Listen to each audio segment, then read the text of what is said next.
Great video to react to today. We got the American patriot Tucker Carlson back again. Of course, he did an interview with Conor McGregor recently. We love to see him supporting the Irish cause, okay? Of course, the Irish corruption. Fuck. We have the American patriot himself, Tucker Carlson, today supporting us here in Ireland. This one's going to be a great one. Of course, he did an interview with Conor McGregor recently. This one is about how the government and how the politicians spy on the people using software. Okay, we know the governments use Pegasus, which is a phone spy software. So if you just have your phone on you, it can hack into it, can see what you're saying, it can listen to what you're saying. Amazon, Alexa can listen to what you're saying, your laptop listens to you. It's just spy software en masse, and it's quite terrifying, honestly. But let's listen to what the experts have to say about it. Like, comment, subscribe. To anyone in Ireland watching this, I know a lot of Irish viewers like to see these American videos as well. This stuff is coming for Ireland as well. This isn't just the US base or England or wherever. This is coming to Ireland too. It can spy on anybody it wants to. That's the way it feels to me. Do you think that's true? Well, I think the biggest risk for personal privacy is the ability of any state actor to penetrate the device of the person, the mobile device, for example, because there are so-called zero-day vulnerabilities on iOS or Android phones, for example, that the governments sometimes know about and the secret agencies know about, and they can exploit them, but everybody else doesn't know, and they can't defend from themselves from them. So if you became a target of a government, it's really likely that they would install this so-called Trojan called Pegasus on your device. And I was one of these people 8 years ago that had a Pegasus installed on their phones, according to the leaked reports. Been there. So yeah, Pegasus gets installed on your phone. It can just monitor every single thing you do remotely.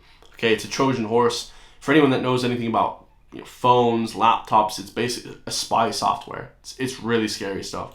Is there any way, and I think a lot of people are there without knowing it, and I know that, is there any way to know if your phone has been compromised, if what you're looking at and typing is being read by somebody else? Is there any way to know for certain? For certain, probably no, but there are ways to check that and see if known vulnerabilities have been exploited on your phone. And I know there are some organizations that can help you with that. Where's your phone? Did you leave it out? I don't use a phone. I haven't used the phone for a year almost. I find it. France took it. Oh, France took it, but even before it took it, I wasn't using my phone. I didn't have a SIM card in the phone. I just use it to test Telegram, the app, because we have constant product updates. I have to test it like at least twice a week. But I'm not a user of a phone. So I just want to say again, you're an engineer too. I mean, you're not like a marketing guy. You're like a build the app guy. So you understand the technology. Yes. Because you built it. Yes. So you're coming from a highly informed perspective when you make technology choices. Is that fair? You could say so. Yeah. One of the most informed probably in the world, and you don't have a phone. What is that? Like, why don't you have a phone? Well, this is the thing, guys. Like I said before, this sort of credit balance score, credit score that we're gonna have. This is all 1984. Animal Farm. This is all coming, guys. With your phone, it's a great technology, but it definitely is compromised, guys. These technologies have compromised the people. Okay, there's no security anymore. Since 2012, there is no sort of privacy anymore ever, especially when you leave your house. England is the most CCTV country in the world. Ireland is getting there as well. America, obviously, massive infiltration on your privacy and safety. I mean, it's coming, guys. It's coming to Ireland. It's crazy, and it's scary stuff, man, honestly. I don't use phone regularly, right? I probably own a phone, but I don't use phone. I don't carry a phone with me because I find it extremely distracting. I find it also potentially harming my privacy. Big time. It's brainwashing, guys. Your phone brainwashes you as well. It's like it listens to you and it gives you marketing ads and stuff. Jesse Ventura was one of those people that told me about that years ago. I knew about Pegasus since I was 15, very, very young. I knew about these different technologies that could hack into your phone since very, very young. A lot of people don't know about this stuff, and it's watching you, it's monitoring you, it's crazy stuff, honestly.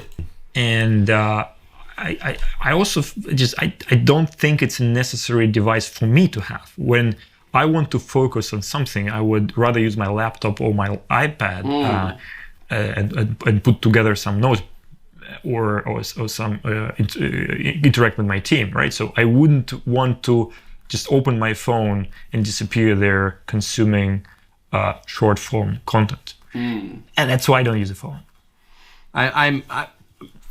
Short form content like TikTok is brain rot. YouTube Shorts, like everybody, appreciated 100,000 subscribers on YouTube before YouTube Shorts. Now with YouTube Shorts, you have losers just blowing up to 100,000 subscribers.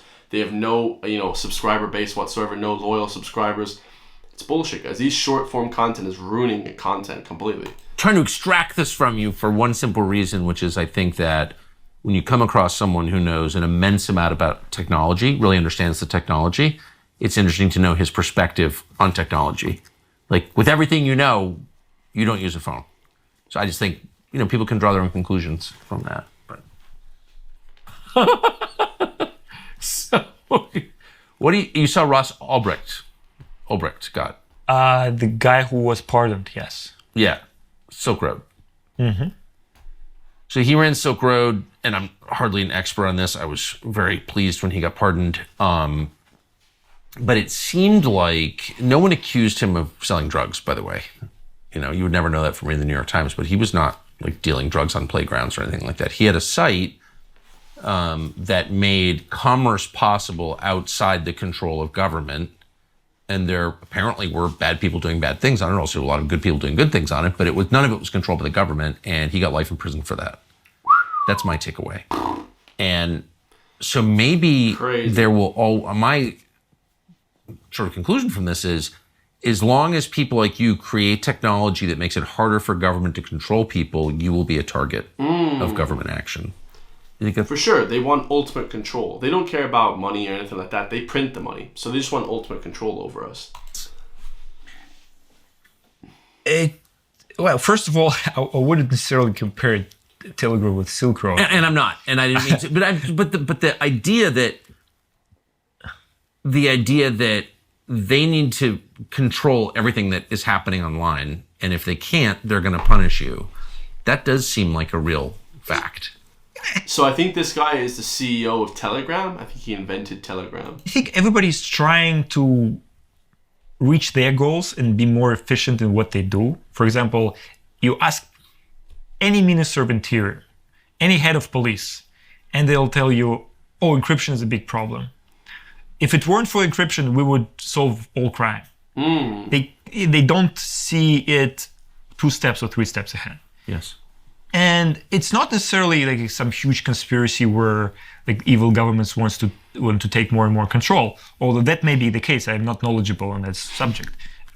It seems to me more like everybody's trying to solve the problems that they see using the tools that they have at their disposal, even if it negatively impacts other areas, of our lives. You're a very generous man, I must say.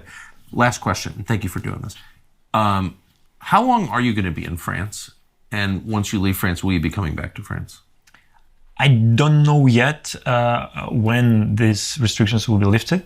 I hope later this year we'll be able to travel to my home country, which is Dubai, freely. Of course, every billionaire, millionaire travels to Dubai because it's not restricting. Okay, the Middle East is not restricting on people's freedoms, although the mainstream media and the sort of, Marxist left and stuff would have you believe that. So, and of course, the Western world hates the Middle East. The Middle East is beautiful. Okay, Dubai, these different places, Kuwait, unbelievable, Saudi. Okay, very, very good for foreigners. I will probably come back to France because it's a great place to spend time in. Of course, I have spent a lot of time in France now. I've 8 months. So kind of a full immersion program. How's your French? It's actually good. I was very good when I passed my French exam to receive the passport. It got 97 points out of 100.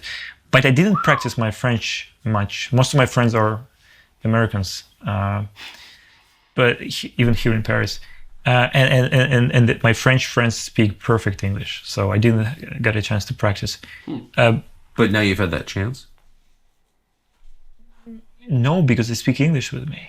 But yeah, guys, we're gonna leave it there. Absolutely incredible, to see this guy and understand that Telegram, and these different places, these spy bunch of governments, these lists have like 100,000 people on them. They're just huge lists of people that they're spying on. Basically, it's crazy. But let me know your thoughts. Be very, very aware of malware, these Trojan horses, stuff like that. Be very, very aware that this is happening in 2025. I love you all. If you want to support me, hit the join link underneath the video. Become a member today. And I'll see you all in the next one, guys. Peace.